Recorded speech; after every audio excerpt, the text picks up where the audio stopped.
Hello, everyone, and welcome to the Jeffrey Epstein Show. I'm your host, Bobbycapucci, and this is Daily Drop number 91. We have an article tonight from the Daily News. It's going to talk about how Jeffrey Epstein, his body being moved after he was killed or committed suicide, well, it violated federal prison guidelines. We've been saying that since the beginning. Why is it taking the Daily News or the rest of these outlets this long to report that this is not how things work? Also, they're supposed to show up with some handheld cameras.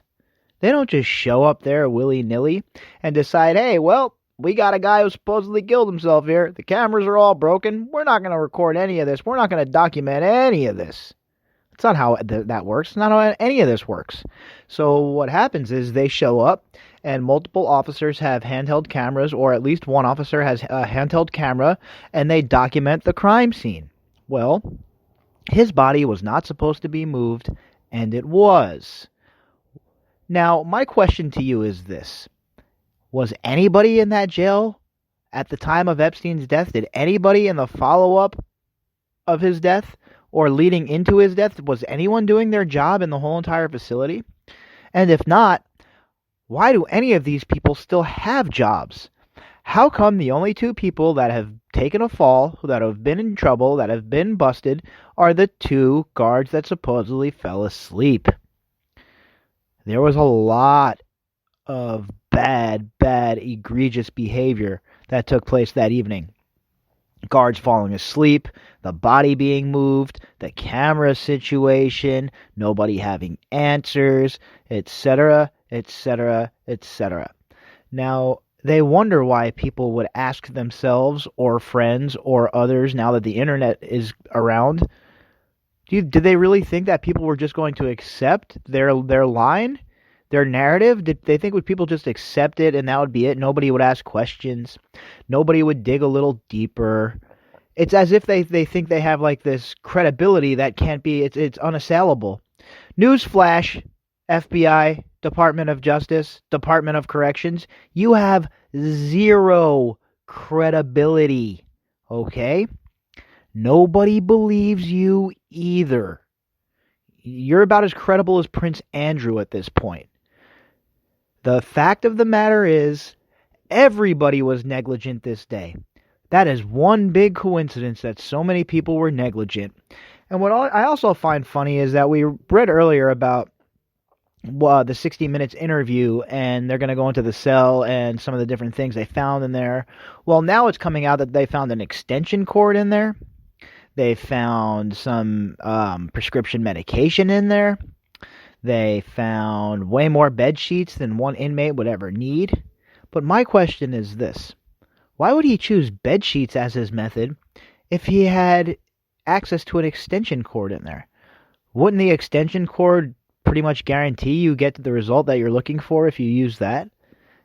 But the bed sheets? Look, I'm no expert in suicide, folks, or death by strangulation. That's certainly not my expertise there. So I'm just asking questions here. I know if it was me and I was looking to get results, would it be some sheets or would I use the extension cord? I would use the extension cord. But I guess the real question is, why did this man have access to any of this stuff in there? Oh, there was a note written as well, I guess. A handwritten note. And that was basically the update from the article we had earlier. And then they go into a whole bunch of other stuff in those articles about, stuff we've covered a million times. So I just wanted to give you the juicy part of that. And I wonder what the note said. I haven't seen any reports on what the note contained, what the page, the notes contained. I'm curious to see what that was, if they're going to release it.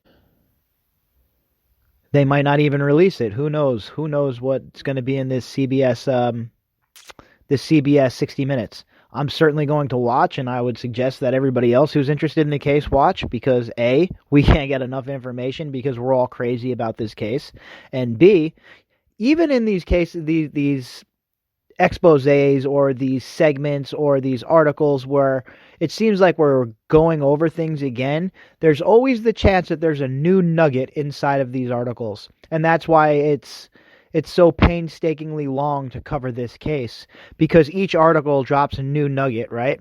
So unless you have the time to read through these articles and truly understand what's going on and to get the big picture, how could you ever have an educated opinion of this situation? And the media will never ever go into depth deep enough to truly give you an idea of what's going on. The whole blackmail situation, they're just coming to the table with that. We've been talking about that since the very beginning, folks. Since the very beginning of this podcast, we've been talking about the blackmail angle. And it's funny that the legacy media called everybody who talked about that conspiracy theorists, and now it's becoming commonplace even in the legacy media for people to accept that this was a blackmail operation. See, the thing is this, folks. They only do, the media, what their buddies in intelligence tells them to do.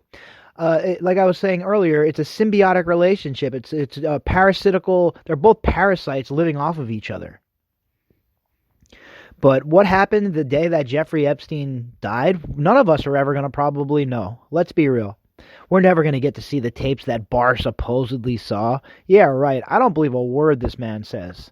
And it has nothing to do with the fact that his dad was a teacher at the school Epstein worked at in the 70s. None of that jazz. It's to the fact that I just don't trust Barr in general. He's not a trustworthy player in this case. There's too many big people that are involved and too many people that he has previous relationships with. Let's be real. He's a bureaucrat of the highest order. He's been in public service for so long. Bush, etc., through 9/11.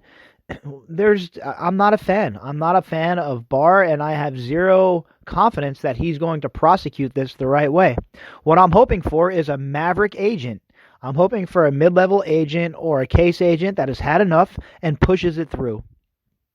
We've seen it before in cases, folks. We have seen it before, and I know there's good people working for the FBI, and hopefully one of those people, this case will come across their desk, and they will go after this case with all the zeal and all the gusto it deserves, and then they'll force their bosses into actually taking some sort of action in the case, right? All right, so if you'd like to contact me, you can do that at bobbycapucci@protonmail.com. That's BOBBYCAPUCCI at protonmail.com. All right, let's get to the article. The article is from the Daily News. It was published today at 11:51 a.m. Eastern Standard Time. And the author of the article is Larry McShane. The guards who moved billionaire pedophile Jeffrey Epstein's body from a Manhattan prison cell after his jailhouse suicide, alleged suicide, violated federal protocol, according to a new report. Yeah, you think? I said that right away. I said, what in the hell are you talking about? They moved his body. It's a crime scene, for God's sakes. At the very least, it might be a crime scene. You can't disturb that. You can't disrupt that. You can't come in there with 15 morons that don't know what they're doing. Are you kidding me right now? No, that's not normal, said forensic pathologist Dr. Michael Bodden in a 60 Minutes interview airing Sunday on CBS. The EMS people normally, and especially in a jail, should not move a dead body. No crap. No crap.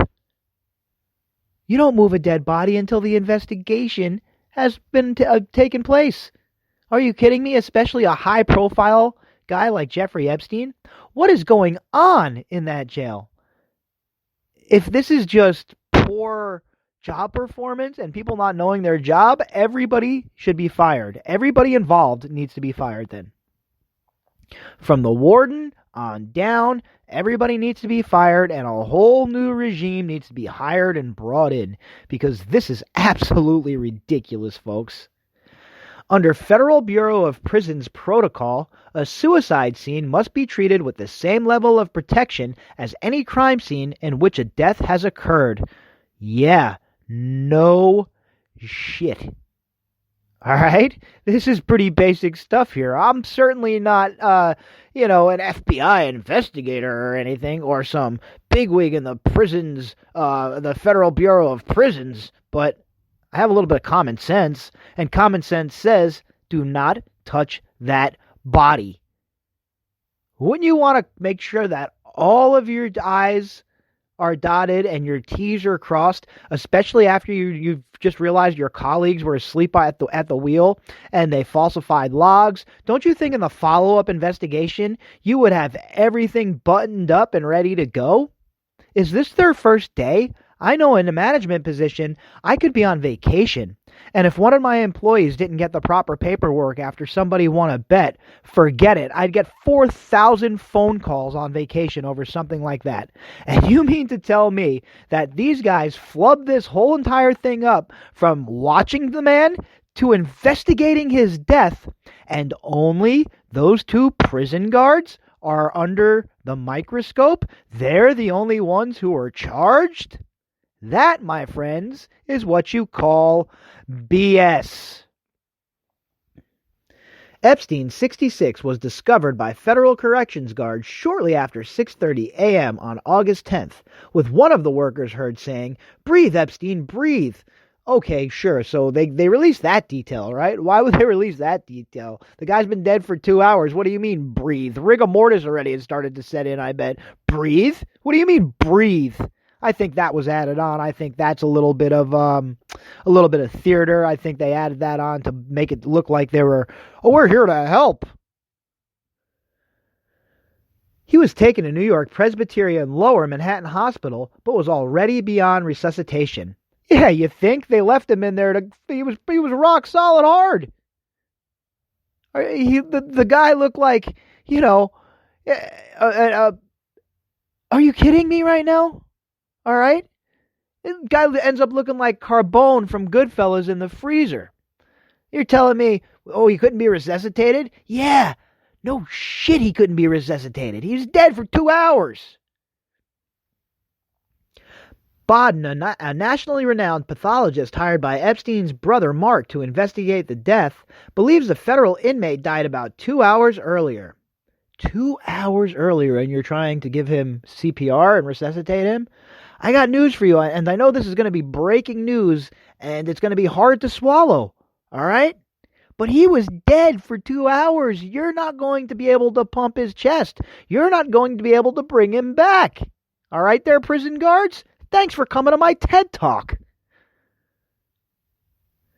A pair of prison guards were indicted last year for falsifying prison logs and records in a cover-up of their failure to check on Epstein every 30 minutes as required in the defendant's special housing unit. The city medical examiner officially declared Epstein's death a suicide. Well, there it is, folks. It was officially declared by the New York City medical examiner, so we can all pack it in. No more discussions. How dare you discuss it? The official word has been sent down. Accept what they say. Accept what your overlords say. Your rulers have told you what it is. Yeah, right. So we're not supposed to question it because the city medical examiner officially said it was a suicide? Sorry, she said it was a suicide. Bodden says otherwise. Who are we to believe? I leave that up to you, folks. Although his shocking demise led to immediate speculation about a more sinister end for the accused sex trafficker and abuser of underage girls.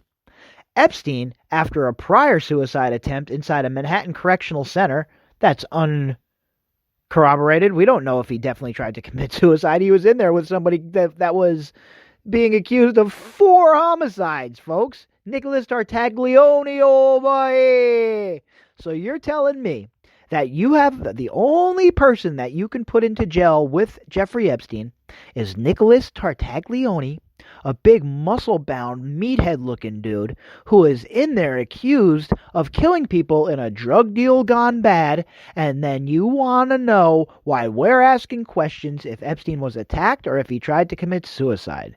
So, what was Tartaglione sitting there with his headphones in and a blindfold on as Epstein began to commit suicide, and then only jumped in afterwards? Or was it more likely that Tartaglione attacked Epstein? And I'm not saying he was paid to do that or anything, but at the end of the day, he's in prison. They're both in prison, and there's nothing worse in prison than a child molester. Tartaglione, an ex-cop who is definitely on the same rung almost as child molesters in prison, figures he can gain some cred by going after Epstein. Seems like a logical conclusion, right? Or Tartaglione was laying on his bed, waiting around. Epstein tried to hang himself from the top bunk. Tartaglione let him hang himself for a little while, but then maybe he thought better of it and decided to step in and be the hero. That doesn't make any sense to me, folks. All right? 0 cents. And it does not make any sense to me that Tartaglione was even in that cell for 1 single minute.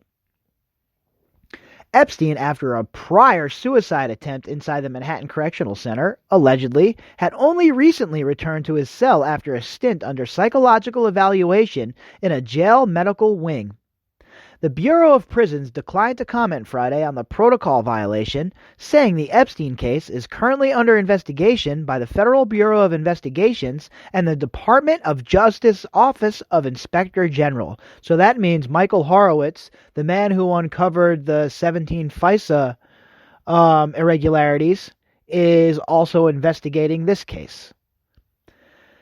Epstein pleaded guilty in 2008 to soliciting a minor for prostitution in Florida in a sweetheart deal with prosecutors, but faced a virtual life sentence of 45 years in prison if convicted on the new charges leveled by federal prosecutors.